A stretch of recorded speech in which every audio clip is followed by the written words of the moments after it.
Romance, Bibhutibhushan Bandyopadhyay. সমীরই প্রথমে কথাটা তুললে। তার মত এই যে রোম্যান্স, প্রেম ওসব নোভেলিয়ানা কেবল নভেলেই ঘটে, বাস্তব জীবনে ওদের অস্তিত্ব নেই। তাতে সুধীরও যোগ দিলে বলে মনে হলো।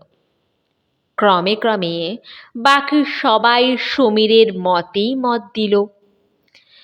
তারপর ক্লাবের বেয়ারা চা দিয়ে গেল। চা খেতে খেতে আমাদের গল্পের ধারা শীঘ্রই এসে টেনিসে পৌঁছলো অন্য সব দিনের মতো। ঘরের কোণে ব্রিজ টেবিলের আড়ালে রমেনবাবু এতক্ষণ আলোয়ান মুড়ি দিয়ে আরাম কেদারায় টান হয়ে শুয়েছিলেন। এতক্ষণ পর্যন্ত কোনো তর্কেই তিনি যোগ দেননি, বিশেষ কোনো কথাও বলেননি। চায়ের এক চুমুক খেয়েই একটু তাজা হয়ে নিয়ে বললেন, দেখো, তোমরা এতক্ষণ বকে যাচ্ছিলে, আমি শুনছিলাম। কথা কইনি বটে, কিন্তু যখন কথাটা উঠেছে তখন বলি শোনো। রোম্যান্স আছে এবং খুবই আছে। জীবনটাই তো একটা প্রকাণ্ড রোমান্সে। সে চোখে দেখে কজন, দেখবার চোখই বা আছে কজনের? আচ্ছা, চাটা জুড়িয়ে যাচ্ছে, এসো খেয়ে নেওয়া যাক। শোনো, তারপর বলি। রমেনবাবু আমাদের ক্লাবের নতুন মেম্বার, মাস চারেক হলো যোগ দিয়েছেন। তাকে একটা অদ্ভুত ধরনের লোক বলে আমাদের সকলেরই মনে হয়েছে। ব্রিজ, টেনিস, বিলিয়ার্ড, দাবা কোনো খেলাতেই কোনো দিন তিনি যোগ দেননি। খুব বেশি মেশামেশি বা গল্প কখনো তাকে করতে দেখা যায় না। আপন মনে এসে বসেন, কাগজপত্র পড়েন, সন্ধ্যার আগেই উঠে চলে যান। কিন্তু লোকটির মধ্যে এমন একটা জিনিস আছে যাতে ক্লাবের সকলে তাকে খুব পছন্দ করে। তিনি না এলে কেন তিনি এলেন না সে সম্বন্ধে আলোচনা হয়। এবং আর একটা জিনিস, যা আদৌ ক্ষুদ্র ব্যক্তিত্বের পরিচায়ক নয়, সেটা এই যে তিনি উঠে চলে গেলে তার পেছনে তার সম্বন্ধে মন্দ কথা কেউ কোনো দিন বলতো না। ইতিমধ্যে চা খাওয়া শেষ হয়ে গেছিল। রমেনবাবু চা পান শেষ করে রুমালে মুখ মুছে গল্প শুরু করলেন। বছর কয়েক আগে আমি তখন একটা স্বদেশী ব্যাংকের শেয়ার বিক্রি ও প্রচারের কার্যে ঢাকা যাই। সেই প্রথম ও অঞ্চলে যাওয়া। সময়টা শীতের শেষ হলেও কলকাতায় ধারণায় আমি শীতের কাপড় সঙ্গে নিয়ে যাইনি বলে এক দফা পদ্মা স্টিমারে, তারপর ট্রেনে শীতে হিহি করে কাঁপতে কাঁপতে রাত 9:30-10টার সময় গিয়ে ঢাকায় পৌঁছলাম। আমাদের ব্যাংকের একজন ডিরেক্টর ঢাকা শহরের এক ভদ্রলোকের নামে একখানা পরিচয়পত্র দিয়েছিলেন। তিনি শহরের একজন বড় উকিল। নাম এখানে করবার আবশ্যক নেই, তাঁরই বাসায় গিয়ে উঠব এরকম কথা ছিল। আমি যখন সে বাড়ি গিয়ে পৌঁছলাম তখন রাত 10:30টার কম নয়। বেশ জ্যোৎস্না রাত, কম্পাউন্ডের বাঁধারে ফুল বাগান। জাফরিতে মাধবীলতা এঁকে বেঁকে উঠেছে। আলো আঁধারে পাতার আড়ালে বড় বড় ব্ল্যাক প্রিন্স গোলাপ ফুটে রয়েছে। এসব গাড়িতে বসেই কৌতূহলের সঙ্গে চেয়ে চেয়ে দেখছিলাম। গাড়ি থামতেই একজন হিন্দুস্থানি দারোয়ান রুটি সেঁকা ফেলে গাড়ির কাছে এসে সেলাম করে দাঁড়ালো। তাকে জিজ্ঞাসা করে জানলাম উকিলবাবু কি কাজে কুমিল্লাতে গেছেন, আজ ৩-৪ দিন বাড়ি ছাড়া, কবে আসবেন তার ঠিক নেই। কোচম্যানকে গাড়ি ফেরাতে বলেছি, ডাক বাংলাতেই অগত্যা উঠব। একটি ছেলে বাড়ির মধ্যে থেকে বার হয়ে এলো, সঙ্গে সঙ্গে সেই দারোয়ানটিও এলো। সে যে ইতিমধ্যে কখন বাড়ির মধ্যে ঢুকেছিল আমি লক্ষ্য করিনি। ছেলেটি বললে, বাবা কাল সকালেই আসবেন, আপনি যাবেন না, শুনলে বাবা দুঃখ করবেন। রামদিন, বাবুর জিনিসপত্র নামিয়ে নাও। সুতরাং রয়ে গেলাম। আহার ও শয়নের ব্যবস্থা সুন্দর হলো। সারাদিনের পরিশ্রমের শীঘ্রই ঘুমিয়ে পড়লাম। পরদিন সকালে উঠে বাইরের বারান্দাতে বসে কাগজ পড়ছি। গৃহস্বামীর গাড়ি সদর গেট দিয়ে কম্পাউন্ডের মধ্যে ঢুকল। আজ সকালের ট্রেনেই উকিলবাবুর আসবার কথা ছিল, তাই তার গাড়ি স্টেশনে গিয়েছিল তাকে আনতে। গৃহস্বামী গাড়ি থেকে আমায় দেখে নেমে আমার পরিচয় জেনে খুব খুশি হলেন। নানাভাবে আপ্যায়িত করলেন। রাত্রে কোনো কষ্ট হয়েছে কিনা সে কথাটা অন্তত 10 বার এমনভাবে জিজ্ঞাসা করলেন যে মনে হলো রাত্রে কষ্ট হয়নি বললে তাকে হতাশ করা হবে। একদিনের মধ্যে আমি যেন বাড়ির লোক হয়ে পড়লাম সে বাড়িতে। রাত্রে আমার আহারের স্থান হলো বাড়ির মধ্যের দাওয়ায়। পরদিন সকালে আমার বাইরের ঘরে একটি 12-13 বছরের সুন্দরী মেয়ে চা ও খাবার নিয়ে এলো।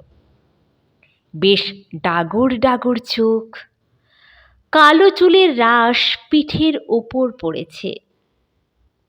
মুখ দেখে বুদ্ধিমতী মনে হয়। চা ও খাবারের পাত্রটা টেবিলের ওপর রেখে সে চলে যাচ্ছিল। আমি তাকে জিজ্ঞাসা করলাম, তুমি বুঝি খুকি এ বাড়িরই না? নাম কি তোমার? সে হেসে বললে, বিনা। তারপরেই সে চলে গেল। পরের দিন সকালে সেই মেয়েটি আবার চা নিয়ে এলো। এদিন সে অত শীঘ্র চলে গেল না। তাকে জিজ্ঞাসা করলাম, তুমি বুঝি স্কুলে পড়ো না? সে বললে, আমি মিডফোর্ড গার্লস স্কুলে পড়ি। কোন ক্লাসে পড়ো? এবারে 4th ক্লাসে উঠেছি, এই জানুয়ারি মাসে। কি কি বই পড়ো? কিছুক্ষণ ধরে আমাদের কথাবার্তার ধারা ওই পথ ধরেই বেয়ে চলল। বিকালে সে আপনি আবার এলো। আমার ঘরের চেয়ারটার হাতলের ওপরে বসল। বলল, আপনি বুঝি বই লেখেন? কি করে জানলে বলো দেখি? আপনার নাম দেখেছি, আমাদের বাড়িতে মাসিক পত্র আসে, তাতে আছে। কই, কোন মাসিক পত্র আনো তো দেখি। বিনা 2-3 খানা মাসিক পত্র নিয়ে এলো। একটাতে আমার বিদেশি ব্যাংক ও আমাদের কর্তব্য বলে একটা অর্থনৈতিক প্রবন্ধ বার হয়েছিল বটে, সেইটা বিনা খানিকক্ষণ ধরে পড়ল। তারপর সেটা মুড়ে রেখে এ গল্প ও গল্প করতে লাগলো। আমি মুখে মুখে ট্রান্সলেশন জিজ্ঞাসা করলাম, সবগুলোর উত্তর দিলেন। ঢাকা মিউজিয়াম দেখতে যাবার ইচ্ছা ছিল। বিকালটায় কিন্তু বিনা অনেকক্ষণ ধরে ঘরে বসে রইল। মিউজিয়াম দেখতে না যাওয়া হলেও কোনো ক্ষতি অনুভব করলাম না। শেষ রাত্রে কি জন্যে ঘুম ভেঙে গিয়েছিল। কানে গেল বাড়ির মধ্যে মেয়েলি গলায় কে চেঁচিয়ে চেঁচিয়ে ইউক্লিডের জিওমেট্রি পড়ছে। Two tangents can be drawn to a circle from an external point and they are equal and also subtend. ভারী আশ্চর্য লাগলো। বিনা নিশ্চয়ই নয়, কারণ 4th ক্লাসে জিওমেট্রির ট্যানজেন্ট কোনো স্কুলেই পড়ানো হয় না। তাছাড়া সেটা বিনার গলাও নয়। ঘড়িতে দেখলাম রাত 4টে বেজেছে। মনে মনে ইউক্লিডের অপূর্ব প্রভাবকে ধন্যবাদ না দিয়ে থাকতে পারলাম না। এই শীতের রাত্রে 4টের সময় কার জ্ঞান পিপাসা এত প্রবল হয়ে উঠেছে জানবার ভারী ইচ্ছা হলো।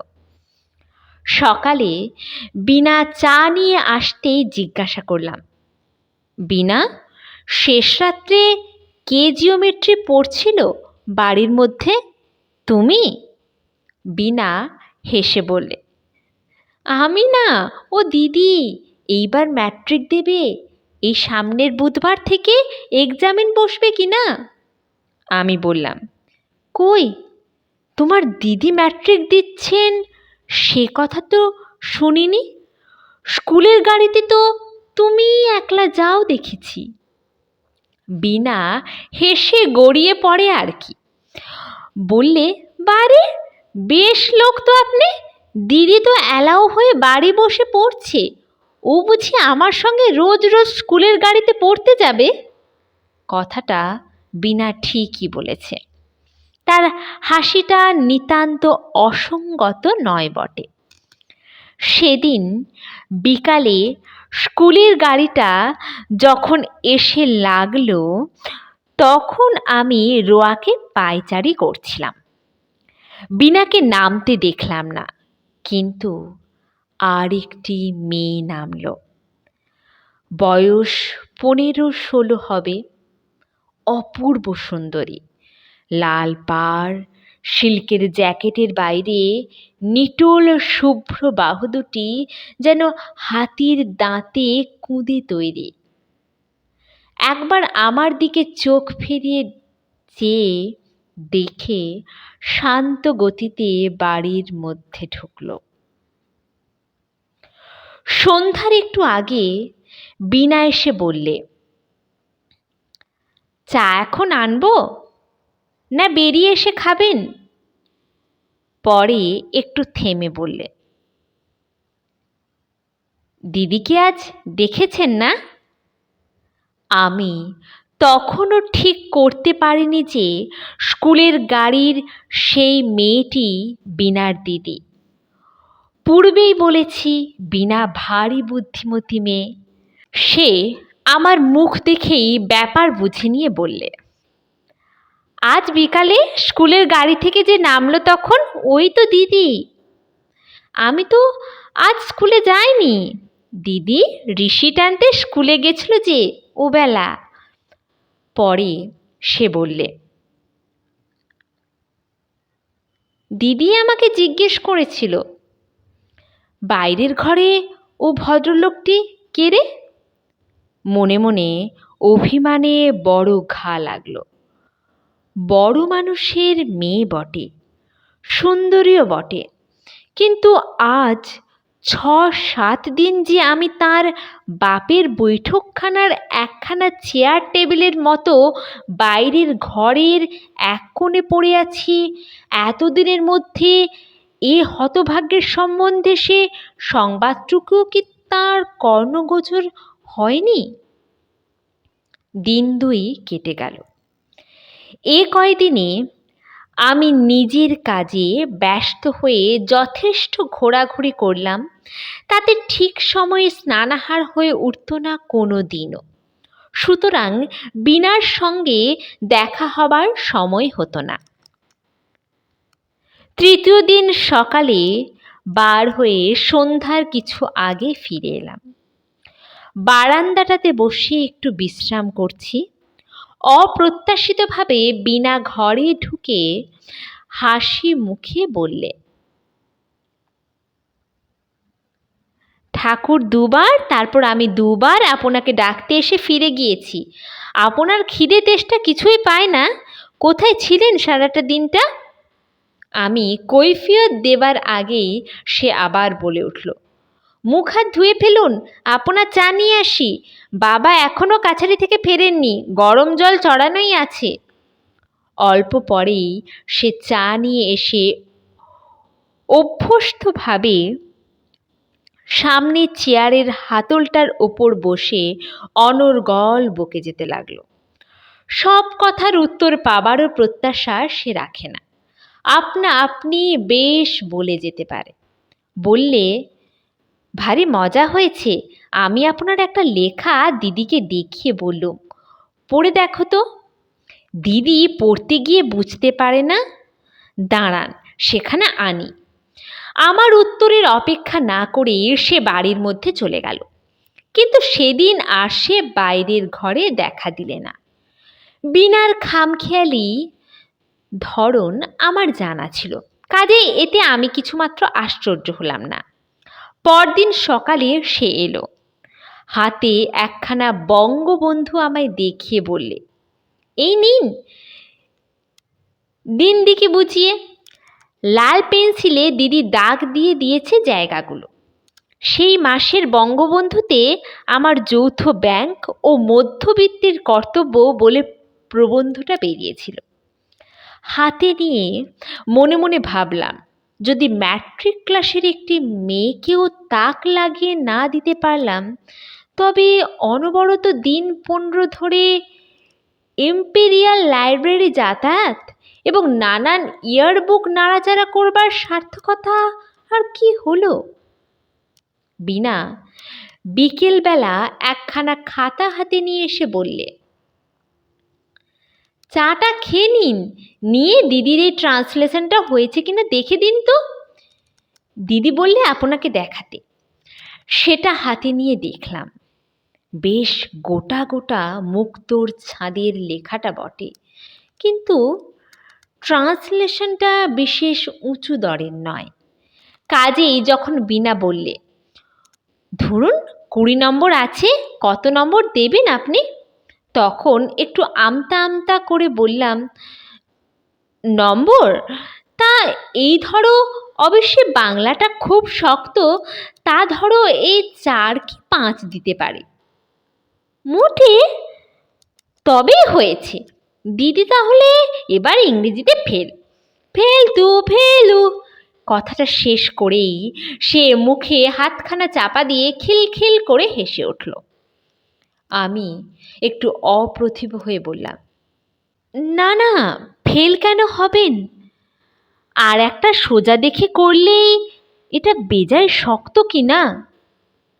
বিকেলে এসে বীণা বললে, দিদি বলে দিলে আপনাকে রোজ রোজ তার ট্রান্সলেশন দেখে দিতে হবে, পারবেন তো? খুব খুব, নিয়ে এসো না কাল থেকে। কেন দেখে দেব না? সেদিন থেকে আমার কাজ হলো রোজ রোজ এক রাশ করে ইংরাজি ও বানানের ভুল সংশোধন করা। বেশ হাতের লেখাটি কিন্তু। খাতার শেষে গোটা গোটা ছাঁদে আমার নেপথ্যবর্তিনী ছাত্রীটির নাম লেখা থাকে, প্রতিমা দেবী। কয়েকদিন খুব গুমোটের পর বৈকালের দিকে সেদিন খুব বৃষ্টি হলো। উকিলবাবুর বাড়ির সামনে একটা বড় বটগাছে নতুন পাতা গজিয়েছে। বারান্দাটাতে বসে সেদিকে চেয়ে আমি আমার দেশের বাড়ির কথা ভাবছিলাম। কতদিন যায়নি, কাজের খাতিরে বিদেশে বিদেশে বেড়াতে হয়। তবুও যখন নববর্ষ নামে বৃষ্টি সজল বাতাসে এখান থেকে ৩০০ মাইল দূরের সে গ্রামখানির ভিজে মাটির গন্ধ যেন ভাসিয়ে আনে, মনে হয় আমার ছোট ভাই অন্তু হয়তো এতক্ষণ আমাদের উঠানের বৃষ্টির জলে কাগজের নৌকো ভাসিয়ে খেলা করছে। গোসাই কাকাদের বৈঠকখানাতে এতক্ষণ তাসের খুব মজলিস বসেছে। তখন মন বড় খারাপ হয়ে যায়, ইচ্ছা হয় চাকরি বাকরি ছেড়ে দিয়ে বাড়ি গিয়ে উঠি। উকিলবাবু কয়েকদিন রক্তাধিক্যের অসুখ হওয়ায় বাড়ির মধ্যেই ছিলেন, কাছারিও যাননি। তিনি ঝড় বৃষ্টি থামবার পরে বারান্দাতে এসে আমার পাশে একটা আরাম কেদারায় বসে নানা গল্প করতে লাগলেন। বেশ অমায়িক স্বভাবের ভদ্রলোকটি। বললেন, কদিন আপনার খোঁজ খবর করতে পারিনি, কোনো অসুবিধা হয়নি আপনার? হ্যাঁ, দেখুন, বিনা বলছিল আপনি প্রতিমার ট্রান্সলেশন রোজ দেখে দেন, কীরকম বুঝছেন? পাস টাস করবে? ইংরেজিটা তেমন জানে না। যদি কিছু না মনে করেন তবে আপনাকে একটু অনুরোধ করি, মেয়েটিকে একটু করে দেখবেন আপনার সময় মতো। শুধু ইংরেজিটা দেখে দিলেই। ওর মাস্টার ছিল, হঠাৎ মা মারা যাওয়াতে বেচারি জানুয়ারি মাসে বাড়ি চলে গেল, আর এলো না। অবশ্যই যদি আপনার, বলা বাহুল্য আমাকে এ বিষয়ে রাজি করাতে তার যতটা বাক্য ব্যয় করার প্রয়োজন ছিল তিনি তার চেয়ে যেন একটু বেশি করলেন। তারপর দিন ২ কেটে গেল। প্রতিমা রোজ বিকেলে ৯ দুপুরে খাতা নিয়ে এসে বসে, সঙ্গে থাকে বিনা। কোনো কোনো দিন সেও থাকে না। ধরনটি ওর ভারী মিষ্টি, অথচ ওর মধ্যে এমন একটা স্বাভাবিক গাম্ভীর্য আছে যা অবাধ পরিচয়ের পথে একটা সহজ ব্যবধানের সৃষ্টি করে। সেদিন প্রতিমা এসে সামনের চেয়ারখানাতে বসল। ট্রান্সলেশন দেবার পরে সে মুখ নিচু করে হেসে বললে, আমি পারবো না, এটা বদলে দিন। আমি বললাম, এমন আর শক্ত কি, করে দেখবে এখন সোজা। সে পুনরায় ঠিক সেইভাবে হেসে বললে, না, আমি পারবো না, আপনি বদলে দিন। যে সুরে সে কথাটা বললে সেটা অতি শান্ত মৃদু হলেও মনে হলো এরপর আর তর্ক চলে না। বদলে দিলাম বটে, কিন্তু ভাবলাম মেয়েটি একটু একরোখা ধরনের। পড়াশোনা শেষ করে প্রতিমা খাতাপত্র উঠিয়ে নিয়ে চলে গেল। একটু পরে বিকেলের দিকে আবার খুব ঝড় বৃষ্টি নামল। এই অবস্থায় বাইরে বেড়াতে যাওয়া উচিত হবে না বুঝে চুপ করে বারান্দার আরাম কেদারাটাতে বসে আছি। পেছনে দোর খোলার শব্দ হলো। চেয়ে দেখি আগে আগে বিনা, পেছনে প্রতিমা ঘরে ঢুকছে। প্রতিমার আগমন অনেকটা অপ্রত্যাশিত, কারণ এক পড়াশোনার সময়টি ছাড়া প্রতিমা অন্য কোনো সময়ে আমার এখানে আসেনি কখনো। বিনা ঘরে ঢুকেই বললে, কেমন বৃষ্টি নেমেছে মাস্টার মশাই? এসো এসো, ভিজতে ভিজতে এলে যে। দিদি বললে আপনি একলাটি বসে আছেন, তাই চল গিয়ে গল্প। প্রতিমা তার দিকে ভ্রুকুটি করে বললে, আমি? পূর্বে ও কথাটা মনে হয়েছে, এখনো মনে হলো। প্রতিমা যে সুন্দরী, তার ব্লাউজের হাতার লাল সিল্কের পাড়ের সঙ্গে সুন্দর খাপ খাওয়ানো শুভ্র বাহু দুটির নিটোল গঠনের দিকে চেয়ে এ কথা মনে মনে অস্বীকার করতে পারলাম না। কিন্তু সকলের চেয়ে অদ্ভুত তার দুটি চোখ ও ভুরু দুটির একটা বিশেষ ভঙ্গি। সেটা কি তা ঠিক মুখে বোঝানো যায় না, অথচ যে ধরনের সৌন্দর্যে মনের মধ্যে একটা অব্যক্ত অভাবের বেদনা সৃষ্টি করে, ওর মুখের সৌন্দর্যটা ঠিক সেই ধরনের। প্রতিমা বললে, একলা বসে থাকতে আপনার খুব ভালো লাগে না? বসে বসে লেখেন বুঝি? উহ, কি শক্ত লেখাই লিখেছেন! আজ অত পার্সেন্টেজ, গ্রাফ, সেন্সাস, রিপোর্ট কোথায় পেলেন? সব বুঝি আপনার মুখস্থ? মুখস্থ কি আর থাকে? ওসব লাইব্রেরিতে গিয়ে বই দেখে লেখা। অত মুখস্থ থাকলে একটা সচল ইয়ারবুক হয়ে উঠব যে। আচ্ছা, আপনার দেশ কোথায়? অনেক দূর, বর্ধমান জেলায়। তোমার জিওগ্রাফি আছে ম্যাট্রিকে? প্রতিমা মৃদু হেসে বললে, জিওগ্রাফি না থাকলেও বর্ধমান জেলা জানি। বীণা বললে, আমাদের ক্লাসের জিওগ্রাফিতে বর্ধমান জেলার কথা আছে। আচ্ছা, আপনাদের দেশে খুব ধান হয় আর খুব কয়লার খনি আছে না মাস্টার মশাই? কয়লার খনি নেই এমন নয়, তবে একটু পশ্চিম ঘেঁষে। প্রতিমা বললে, কয়লার খনি দেখেছেন আপনি? আচ্ছা, ও কি করে হয়? কয়লার খনির উৎপত্তির কথা এসে পড়াতে স্বভাবতই অনেক কথা মনে পড়ল। পৃথিবীর আদিম জন্মকথা, নেবুলা, স্তর বিভাগ, বিভিন্ন যুগ বিভাগ, সূর্য ও প্রাণীর জন্মের ইতিহাস, জীবাত্মা ও অধুনা লুপ্ত অতিকায় জীবদিগের বিবরণ ইত্যাদি। একদিকে প্রতিমার সৌন্দর্য, অন্যদিকে এসব মহিমাময় বৈজ্ঞানিক রোম্যান্স। যেন একদিকে শাশ্বতী নারীর কমনীয়তা, অন্যদিকে পুরুষের বিশাল প্রসারতা ও উদার কল্পনার প্রতীক। প্রতিমা খুব মন দিয়ে শুনছিল এবং মাঝে মাঝে এ প্রশ্ন ও প্রশ্ন জিজ্ঞাসা করছিল। শেষ হয়ে গেলে বললে, আমি এসব কথা শুনিনি তো কোনো দিন, স্কুলে কেউ তো বলে না। ওরা চলে গেল। বাইরে গিয়ে প্রতিমা বীণার দিকে চেয়ে নিচু গলার শাসনের সুরে বলছে কানে গেল, ওরকম মাস্টার মশাই বলছিলি কেন বীণা? ভারী খারাপ শোনাচ্ছিল কানে। উনি কি আমাদের মাইনে নিয়ে পড়ান? কয়েকদিন পরে হঠাৎ আমি কলিকাতায় ফেরবার জরুরি তার পেলাম অফিস থেকে। পরদিন সকালে বিছানাপত্র বাঁধা ছাঁদা চলছে। বীণা এসে বললে, আপনার আর যাওয়া হবে না। বেশ তো আপনি, ভরা অমাবস্যা মাথার বুঝি বাড়ি থেকে বেরুতে আছে? দিদি বলে দিলে মাস্টার, এই রমেনবাবুকে বারণ করে আর কাল যাবেন এখন। খুলুন বিছানা, ধরবো। সেদিন অমাবস্যা কাটাবার কথা ছিল না, সুতরাং বিছানাপত্র আবার খুলতে হলো।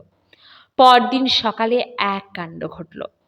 10টার গাড়িতে আমি যাব, উকিলবাবুও আমার সঙ্গে যাবেন তার কি কাজে ফরিদপুরে। নারায়ণগঞ্জ থেকে এক স্টিমারেই আমরা যাব। সকালে দুজনে একসঙ্গে মাঝের বারান্দাতে খেতে বসেছি। হঠাৎ উকিলবাবু প্রতিমার উপর রেগে উঠলেন। আজকের রান্না বান্নার ভার তারই ওপর বুঝি উকিলবাবু দিয়েছিলেন। সে একটু বেলায় আরম্ভ করিয়েছে ঠাকুরকে দিয়ে। এই তুচ্ছ বিষয় নিয়ে, বিশেষ করে আমি সেখানে একজন বাইরের লোক, আমার সামনে মেয়েকে এমন রূঢ় ও অপ্রীতিকর কথাবার্তা বললেন, যাতে করে আমি অত্যন্ত সংকোচ বোধ করলাম। আমার দিকে চেয়ে চেয়ে তিনি বলতে লাগলেন, দেখলেন রমেনবাবু আজকালকার মেয়েদের? আমি ওকে কাল রাত থেকে বলছি সকালে আমরা যাব, সব যেন ঠিক থাকে। দেখছেন তো একবার কাণ্ডখানা। বলি, এটা কি ঝোল নাকি ছাই? এটা এর নাম ঝোল? না, আমি সত্যি বলছি রমেনবাবু, আমি আজকালকার ওসব বিবি সাজা পছন্দ করি না একেবারেই। খুব হয়েছে পড়াশুনোর, আর দরকার নেই, যথেষ্ট হয়েছে। আমার সামনে এসব কথা হওয়াতে হয়তো নেপথ্য পথবর্তিনী প্রতিমা লজ্জায় অপমানে ভেঙে পড়তে চাইছিল। কেননা আমি সম্পূর্ণ বাইরের লোক। তিরস্কারের পর সে আর আমাদের সামনে পরিবেশন করতে বেরুল না। অত্যন্ত ভারী মন নিয়ে নিজের ঘরটিতে ফিরে এলাম। একটু পরেই বিনা চায়ের কাপে 1 কাপ দুধ নিয়ে এসে বললে, দুধ মিছরি খেয়ে নিন। দুধ মিছরি কেন বলো দেখি? আমাদের বাড়িতে নিয়ম আছে, বাড়ি ছেড়ে কেউ কোথাও যাবার সময় তাকে দুধ মিছরি খেতে দিতে হয়। ওপরের ঘরে বাবাকে দিয়ে এলাম। দিদি বলে দিলে রমেন বাবুকে দিয়ে আর বাইরের ঘরে। গত 3 দিন প্রতিমার সঙ্গে আমার দেখা হয়নি। আজ এইমাত্র এই যা খাবার সময় দেখা হয়েছিল, তাও অতি অল্পক্ষণের জন্যে। যাবার সময়ও দেখা হলো না। শুধু বিনা বিছানাপত্র গাড়িতে ওঠাবার সময়ে কাছে কাছে দিল। আমার মনে কয়েকদিন ধরে একটা সন্দেহ হয়েছিল। আমি জিজ্ঞাসা করলাম, বিনা, আচ্ছা একটা কথা বলি, তোমার মাকে তো দেখতে পাইনি কোনোদিন। তিনি? আমার মা 1 মাস হলো মামার বাড়ি গিয়েছেন ছোট মামার বিয়েতে। এ বুধবার আসবেন। আর দিদির মা নেই, দিদির ছেলেবেলাতেই। প্রতিমা তোমার আপন বোন না? বিনা ঘাড় নেড়ে হেসে বললে, বারে, একদিন আছেন তাও জানেন না বুঝি? আপনার মন থাকে কোথায়? একদিন তো আপনার সামনে এ কথা হয়ে গিয়েছে না?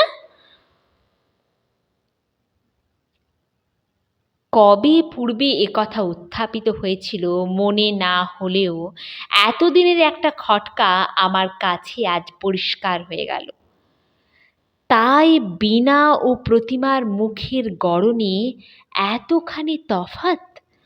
কথাটা অনেকবার মনে হলেও ঠিক কিছু ধারণা করতে পারিনি এতদিন। অত্যন্ত অন্যমনস্কভাবে উকিলবাবুর সঙ্গে তার গাড়িতে উঠে বসলাম।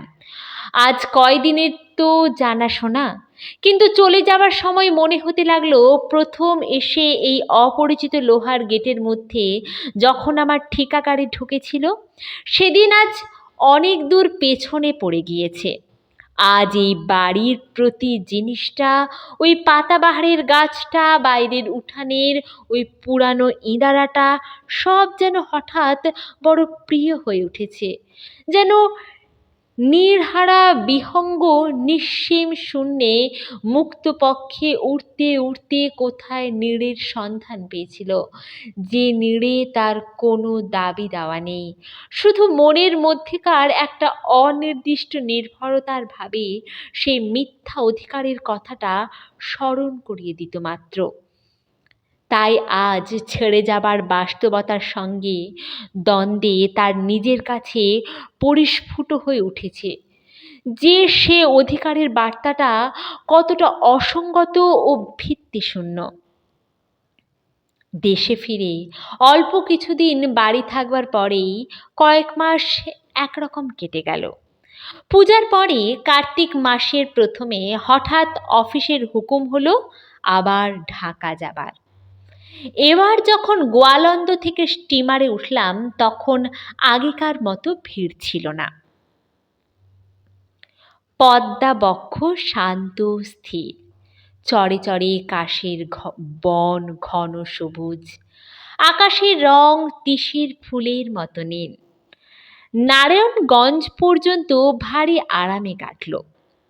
ঢাকায় নেমে কিন্তু বিনাদের ওখানে না গিয়ে ডাক বাংলোয় উঠলাম। নানা কারণে এবার বিনাদের বাড়ি উঠতে পারা গেল না। বারবার অনাহুতভাবে তাদের ওখানে গিয়ে উঠলে তারাই বা কি মনে করবে? হয়তো এবার আমার সেখানে যাওয়া তারা পছন্দ নাও করতে পারে। তার চেয়ে বরং নিজের কাজকর্ম সেরে এমনি একদিন তাদের বাড়িতে গিয়ে সকলের সঙ্গে দেখাশোনা করে আসা যাবে এখন। এবার জ্যোৎস্না পক্ষ ঘুরে এলো। ডাক বাংলোর কম্পাউন্ডের হান্না ঝোপের মিঠা মৃদু সৌরভ ভরা ঝিরঝিরে বাতাসে বারান্দার রেলিংয়ে ভর দিয়ে দাঁড়িয়ে দাঁড়িয়ে কত কথাই মনে ওঠে। একবার মনে হচ্ছিল এই অপরিচিত ঢাকা শহরটিতে এমন কেউ আমায় আপনার জন আছে যে, যদি সে জানে আমি ঢাকাতে এসেছি এবং লক্ষ্মী ছাড়ার মতো ডাক বাংলোয় উঠে দাড়িওয়ালা বাবুর্চির শিরাবহুল হস্তের ডাল ভাত ও শুরুয়া আহার করছি, তো মনে মনে ভারী দুঃখিত হবে।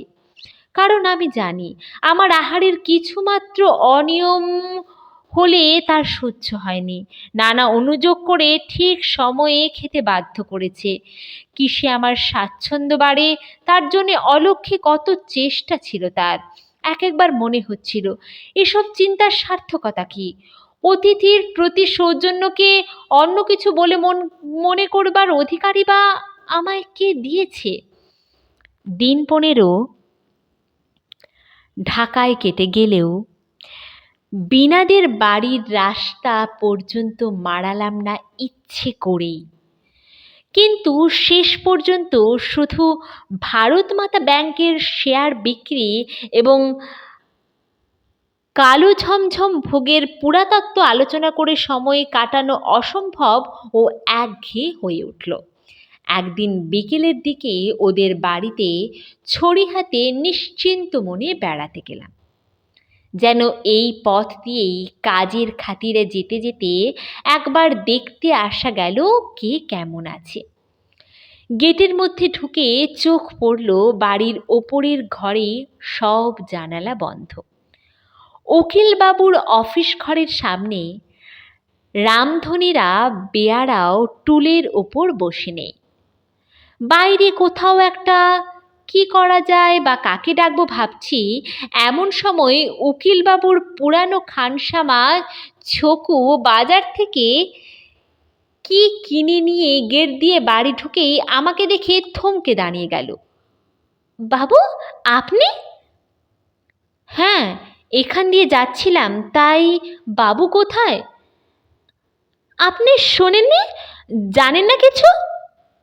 পরে সে একে একে যা বলে গেল তার সংক্ষেপে এই যে, গত ভাদ্র মাসে উকিলবাবু রক্তাধিক্য রোগে হঠাৎ হার্ট ফেল করে মারা যান।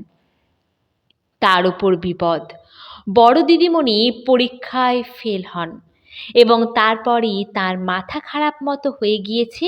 তিনি আছেন তার মামার বাড়িতে। বীণাকে নিয়ে তার মা নিজের বাপের বাড়ি চলে গিয়েছেন এবং সেইখানেই আছেন। বর্তমানে এ বাড়িতে রঘু মেশির দারোয়ান, আর সে ছাড়া আর কেউ থাকে না। অন্য চাকর বাকরেরা জবাব হয়ে গিয়েছে। ডাক বাংলোয় ফিরে সেদিন কোনো কাজে মন গেল না। প্রতিমার কথা ভেবে আমার মন করুণায় পূর্ণ হয়ে গেল। ডাক বাংলোয় নির্জন বারান্দার অন্ধকারটাও যেন অশ্রুসজল হয়ে উঠল ওর নানা ছোটোখাটো কথাবার্তার স্মৃতিতে। পরদিন সকালে আমি হঠাৎ আবিষ্কার করলাম যে ব্যাংকের শেয়ার বিক্রির কাজটা যে পরিমাণে হওয়া উচিত ছিল তা হয়নি। সকাল সন্ধ্যার সব সময় মহা উৎসাহে ঘুরে ঘুরে অফিসের কাজ করে বেড়াই আর কলকাতার অফিসে বড় বড় রিপোর্ট পাঠাই। দিন 5 পরে সেদিন সকালে স্নান করে বসে খবরের কাগজ পড়ছি। এমন সময় ডাক বাংলোর বেয়ারা বললে, আপকো পাস এক আদমি আনে মাংতা হ্যায়। একটু পরেই দেখি উকিলবাবুর বাসার ছকু খানসামা বেয়ারার সঙ্গে ঘরে ঢুকছে। আমি আগ্রহের সুরে বললাম, কি মনে করে? ছকু বললে, পরশু ছোট দিদিমণি বাড়ি এসেছেন মার সঙ্গে। আপনি সেদিন বাসায় গিয়েছিলেন শুনে আমায় বলে দিলেন, ডাক বাংলোয় গিয়ে দেখে আয় তিনি আছেন কি না। থাকলে আমাদের বাড়ি অবশ্যই করে একবার আসতে বলে আয়, আমার নাম করে। আজই বিকেলে যেতে বলে দিয়েছেন। আমি তাকে বলে দিলাম। অফিসের কাজ ছেড়ে বিকেলের দিকে আমি নিশ্চয়ই যাব। বিকেলে যখন বীণাদের বাড়ি গেলাম তখন সন্ধ্যা হবার খুব বেশি দেরি ছিল না। রাস্তার ধারে ধারে আলো দিয়েছে, মোড়ে মোড়ে ফিরিওয়ালা চাই গরম গরম বাখরখানি বলে হেঁকে যাচ্ছে। ওদের বাড়ি পৌঁছে বাড়ির মধ্যে খবর পাঠালাম। একটু পরে বিনা এসে পায়ের ধুলো নিয়ে প্রণাম করে মৃদু স্বরে জিজ্ঞাসা করলে, আপনার শরীর ভালো আছে? একরকম মন্দ নয়। তোমাদের সব? বিনার চোখ দিয়ে ঝরঝর করে জল ঝরে পড়ল। কথাটা জিজ্ঞাসা না করাই বোধহয় উচিত ছিল। সান্ত্বনাসূচক গোটা কতক মামুলি কথা বলে আনাড়ির মতো বসে রইলাম। কিন্তু ওই জন্যেই আমি বিনাকে ভারী পছন্দ করি। এত অল্পক্ষণের মধ্যে সে নিজের দুর্বলতাটুকু সামলে নিলে যে তাকে আমি মনে মনে সাধারণ মেয়েদের চেয়ে উচ্চ আসনের স্থান না দিয়ে পারলাম না। চোখ মুছে নিয়ে বললে, আপনি এসে উঠেছেন কোথায়? ডাকবাংলোয়? আচ্ছা, এইবার তো আমরা এসেছি, জিনিসপত্র নিয়ে এখানে চলে আসুন কাল সকালই। বিনা কথাটা এমন হুকুমের সুরে বললে যে হঠাৎ তার প্রতিবাদ করা সম্ভবপর নয়। অন্য কথা তুলে সেটা চাপা দেবার ভাবে নানা অনাবশ্যকীয় কথা ওঠালাম, যেন প্রধানত সেইগুলো জানবার আগ্রহেই আমি এতটা পথ হেঁটে এসেছি।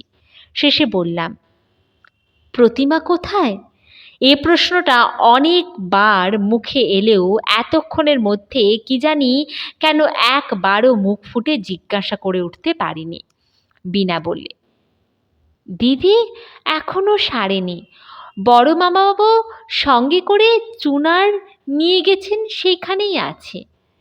কেবল আপন মনে বসে বসে কি ভাবে, এছাড়া আর তার আর কোনো খারাপ লক্ষণ নেই।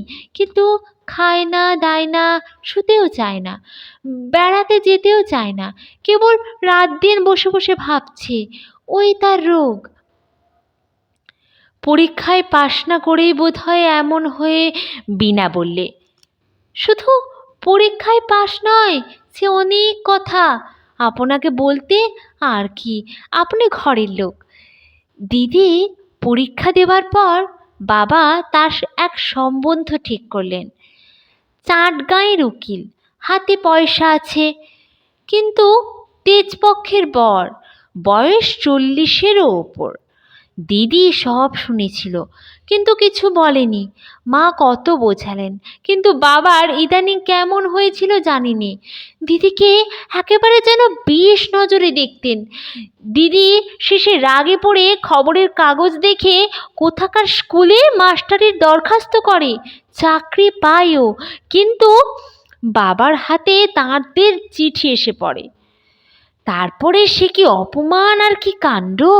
তারপরে পরীক্ষায় ফেল হলো, সে আবার এক কাণ্ড। বাবা হঠাৎ মারা না গেলে এ বিয়ে ঠিক হতো। এই সব গোলমালে দিদি যেন কেমন হয়ে গেল। চিরকাল সে ভারী অভিমানী। দিদির কোনো দোষ ছিল না। সে যে মাস্টারের দরখাস্ত করেছিল, সে শুধু অপমানের জ্বালায় জ্বলে জ্বলে আর থাকতে না পেরে। তারপর বিনা আমায় বসতে বলে তাড়াতাড়ি বাড়ির মধ্যে চলে গেল এবং কিছুক্ষণ পরে পুরানো দিনের মতো নিজের হাতে চা ও ঝিয়ের হাতে জলখাবারের রেকাবি আর জলের গ্লাস নিয়ে ঘরের টেবিলে রেখে বললে, আসুন দেখে খেয়ে দেখুন তো চাটা, তবে কি আর আপনার ডাকবাংলোর বাবুর্চির মতো হয়েছে? বিনা আগেকার চেয়েও সুশ্রী ও মাথায় বড় হয়ে উঠেছে, তবে ওর ধরনগুলো ঠিক আছে, একটুও বদলায়নি। বেশ লাগে ওকে। উঠবার সময় বিনা বললে, কিন্তু আপনি কাল সকালে আসবেন তো? আমি মাকে বলেছি, আপনি না এলে ভারী রাগ করব, কিন্তু বলে দিচ্ছি, কাল রঘু মিশিরকে সকালে ডাকবাংলোয় পাঠিয়ে দেব এখন। আমি তাকে বুঝিয়ে বললাম, এবারকার অফিসের কাজ শেষ হয়ে এসেছে, বেশি দিন আর ঢাকায় থাকতে হবে না, অল্প দিনের মধ্যেই কলকাতায় যেতে হবে, বরং এরপর যখন আসবো ইত্যাদি। বিনা কিন্তু কিছুতেই শুনলে না। তার মনেও বেশি কষ্ট দিতে পারলাম না, রাজি হয়ে বললাম, আচ্ছা তাই হবে। তবে একটু দেরি হয়ে যাবে হয়তো, এই বেলা 9টার মধ্যেই আসব। বিনা খুব খুশি হয়ে বললে, আপনার সেই ঘরটাতেই থাকবেন। সকালে 8টার আগে আমি রঘু মিসিরকে পাঠাবো। চলে আসবার সময় আবার ডেকে বললে, সকালে চা খেয়ে আসবেন না যেন, এখানে এসে খাবেন। ডাক বাংলোয় ফেরবার পথে সেদিন একটা সত্য আমার কাছে বেশ পরিস্ফুট হয়ে উঠল। হঠাৎ বিনারা আমার বড় আপন হয়ে উঠেছে। এত অল্প দিনে যে উপকরণে গাঁথুনি পাকা ও শক্ত হয়ে ওঠে, ওদের দিক থেকে অন্তত তার কোনো কার্পণ্য তো ছিল না। মানুষের সঙ্গে মানুষের এরকম সহজ সম্পর্ক আদান প্রদান যে জীবনের কত বড় সম্পদ, তা অনেক স্থলে আমরা বুঝিনে বলেই সকল সম্বন্ধকে ছোট করে দেখতে শিখি। মেয়েরা এটা কেমন সুন্দরভাবে পারে। ওদের চরিত্রগত সেবা প্রবৃত্তি ও মুগ্ধ মনের সৌন্দর্য জগৎকে যে কত দিক থেকে মঙ্গল ও কল্যাণে ভরে রেখেছে, তার বাস্তবতা সেদিন নির্জন ডাক বাংলোর বারান্দাতে বসে মনে প্রাণে অনুভব করলাম। সব কথা বুঝিয়ে বলা যায় না। শুধু নক্ষত্রদল যখন অনন্ত অন্ধকারের মধ্যে কাঁপে, রাত্রি অপূর্ব রহস্যময় হয়, নৈশ পাখির ডাক দূর থেকে ভেসে আসে, মনের মধ্যে নাম না জানা উল্লাসে সে সত্যটুকু নিজের কাছে নিজে পরিস্ফুট হয়ে ওঠে। ডাক বাংলোয় ফিরে দেখি আমার এক পুরানো বন্ধু আমার জন্য অপেক্ষা করছেন। তিনি ইন্স্যুরেন্সের দালান, নারায়ণগঞ্জে কাজে এসেছেন এবং সেখানেই আছেন। তার নামে তার একটা মানি অর্ডার এসেছে, কিন্তু সেখানকার পোস্টমাস্টার তাকে চেনেন না। তাকে শনাক্ত করবারও কেউ সেখানে নেই বলে টাকা দিচ্ছেন না। এদিকে তার হাতেও 1 পয়সা নেই। এখন কি করা যায়? খুব ভোরের ট্রেনে বন্ধুকে নিয়ে নারায়ণগঞ্জে রওনা হলাম। যাবার সময় চৌকিদারকে বলে গেলাম, কেউ এসে খোঁজ করলে বলতে যে জরুরি কাজে নারায়ণগঞ্জে চলে গিয়েছি, আজই ফিরব। নারায়ণগঞ্জে কাটল দিন 2। মহা হাঙ্গামা। পোস্টমাস্টার আমাকেও চেনেন না, টাকাও কিছুতেই পাওয়া যায় না। 2-1 জন যাদের সঙ্গে পূর্ব পরিচয় ছিল, তারা টাকা কড়ির হাঙ্গামা শুনে পেছিয়ে গেলেন। অনেক কষ্টে শেষে কাজ মিটল। ডাক বাংলোয় ফিরেই অফিসের চিঠি পেলাম, বিশেষ দরকারে কুমিল্লা যেতে হবে। চিঠি এসে 2 দিন পড়ে আছে। আগেই যাওয়া উচিত ছিল, বিলম্বে কার্য ক্ষতি হওয়ার সম্ভাবনা। ডাক বাংলোর চাপরাশি বললে, রঘু মিসির 2 দিন এসে ফিরে গিয়েছে। এদিকে ট্রেনের সময় সংক্ষেপ। ফেরবার পথেই বিনার সঙ্গে দেখা করা ঠিক করলাম। কুমিল্লা থেকে যেতে হলো চাটগাঁ, সেখান থেকে স্টিমারে বরিশাল, সেখান থেকে কলকাতা। তারপরে ফাল্গুন মাসে আমার ছোট বোনের বিবাহ উপলক্ষে 1 মাসের ছুটি নিয়ে বাড়ি। ছোট বোনের বিবাহ শেষ হয়ে যাবার অল্প দিন পরেই মা পড়লেন অসুখে এবং মাসখানেক ভোগবার পর চৈত্র মাসের মাঝামাঝি সেরে উঠলেন, কিন্তু চেঞ্জে যাওয়ার দরকার হলো। অফিসে আরও 1 মাস ছুটির দরখাস্ত করাতে তারা ছুটি তো দিলেই না, বরং লিখলে শীঘ্র কাজে যোগ না দিলে অন্য লোক বহাল করবে। চাকরিতে ইস্তফা দিয়ে এক লম্বা পত্র লিখলাম সেখানে। তাই এতদিন পরে ভেবে দেখি জীবনের গতি অপূর্ব, অদ্ভুত। এর চেয়ে বড় রোমান্সের সন্ধান কেউ দিতে পারে না। বিনাকে যখন বলে আসি পরদিন সকালে তার ওখানে যাব, এমনকি তার মন প্রফুল্ল রাখবার জন্যে তাকে কী সব বই পড়াবো তা পর্যন্ত ভাবতে ভাবতে এসেছিলাম, তখন কে জানতো বিনার সঙ্গে দেখা তো আর হবেই না। আমার ঢাকা যাওয়ার পথই একেবারে বন্ধ হয়ে যাবে। তারপর কয়েক বছর কেটে গেল। আইন পাশ করে আলিপুর কোর্টে বেরুতি আরম্ভ করলাম। ভবঘুরের জীবন ক্রমে পেছনে পড়ে গেল। মাত্র নির্জন অবসর মুহূর্তে বার লাইব্রেরি কক্ষের মক্কেলহীন দুপুরবেলার মাঝে মাঝে সেসব দিনের নানা কথা মনে পড়ে। তখন যেন স্বপ্নের মতো ঠেকে। এইসব স্মৃতিতেই জীবন মধুময় হয়ে ওঠে। জীবনের কুঞ্জবনে এরাই গায়ক পাখি। ফুল ফলে সকাল দুপুরের সঙ্গে সুর মেলানো অনন্তমুখী সঙ্গীত এদেরই নিভৃত নিরান্তরাল থেকে শোনা যায়। বিবাহের অনুরোধে বাড়িতে তিষ্ঠানো দায়। জ্যাঠামশাই ভবানীপুরে কোথায় বিবাহের সম্বন্ধ ঠিক করে পাত্রী দেখিয়েছে খুব প্রশংসা করলেন। জ্যাঠাইমার অনুরোধে তাদের বাসা থেকে রওনা হয়ে বন্ধু-বান্ধব সঙ্গে নিয়ে একদিন মেয়ে দেখতে গেলাম। বেলতলা রোডে একতলা ছোট বাড়ি। বাড়ির সামনে ছোট্ট একটু কম্পাউন্ড, গেটের ওপরকার লোহার জালতিতে থোকা থোকা মাধবীলতার গুচ্ছ। আমরা গিয়ে বৈঠকখানায় বসবার অল্পক্ষণ পরেই মেয়েকে আনা হলো। তার মুখের দিকে চেয়েই আমি চমকে উঠলাম। বিস্ময়ে আমার মুখ দিয়ে কোনো কথা বার হলো না। বীণা? কিন্তু এ কোন বীণা? 4 বছর আগে সে চঞ্চলা বালিকা নয়, অনিন্দ্য সুন্দরী, ধীরা সংযতা তরুণী। মেয়ের মামা পরিচয় দিলেন। মেয়েটি বেথুনের ফার্স্ট ইয়ারে পড়ে, ম্যাট্রিক ফার্স্ট ডিভিশনে পাস করেছে, পড়াশোনায় বেশ ভালো। বাপ ঢাকার উকিল ছিলেন, মারা গিয়েছেন। বীণা চোখ নিচু করেছিল, আমার দিকে চায়নি।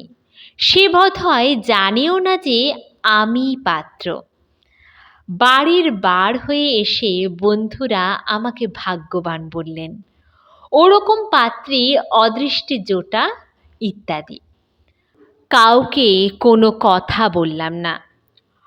শুভদৃষ্টির সময় কাপড় ঢাকা দিয়ে দেওয়া হলো না। এমনই দুজনে দুজনের দিকে চেয়ে দেখলাম। বীণার মুখের অবস্থা ফটোগ্রাফ নেবার যোগ্য হয়েছিল। অনেক রাত্রে বাসরে সে শাসনের সুরে বললে, আপনি তো আচ্ছা, তলে তলে বুঝি এইসব কুমতলব ছিল? আমি উত্তর দিলাম, আমি বুঝি জানি, মেয়ে দেখবার দিন তো আমি জানলাম। আগে জানতে পারলে তুমি বোধ হয় এতে রাজি হতে না? না?